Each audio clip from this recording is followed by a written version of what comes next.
ስለዚህ ጥቅምት ለስልና በጣም ቆንጆ ነበር በሌላ አጋጣሚ በልቶ የማያውቁትን እንዲበሉ ነበር የፈለግነው አሳክተናል እናትም ልጅም አስክሬም በልቷል ያው ተመልካቹ ብዙ ሊገርማቸው ይችላልና እናትም ተባለ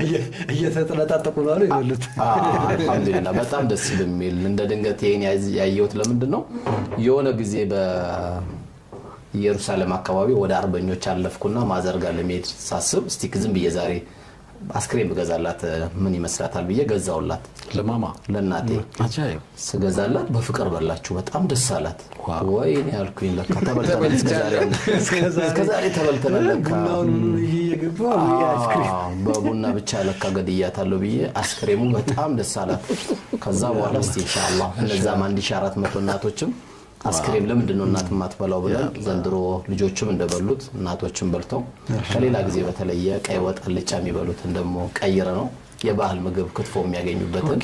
ቪአይፒ አድርገን ነው ያው እናትና ምንም ማረኩ ብትል ያው በሙሉ አፈር መናገር ለእናት ይከብዳል ነገር ግን ያው ሌሎች እንዲማሩበት ስለፈለግን እንጂ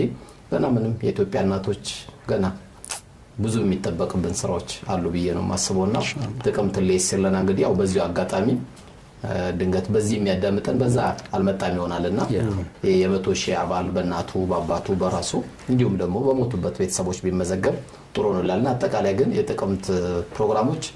በጣም ቆንጆ ናቸው የነገው የ600 ሰው ደግሞ የበለጠ እንደሚሳካ ተስፋ እናደርጋለን ላይ ሊመዘገቡ ይችላል አሁን ደግሞ ላይቭ ያዩ ነው ተመልካቾች ያው ቲክቶክ የሲለናን በመክፈት ሙሉ አድራሻዎች እዛ ላይ አሉ በዛው መሰረት በቀላሉ ማግኘት ይችላል የሲለና ቲክቶክ አለ እዛ ላይ ከፍቶ ማግኘት ይችላል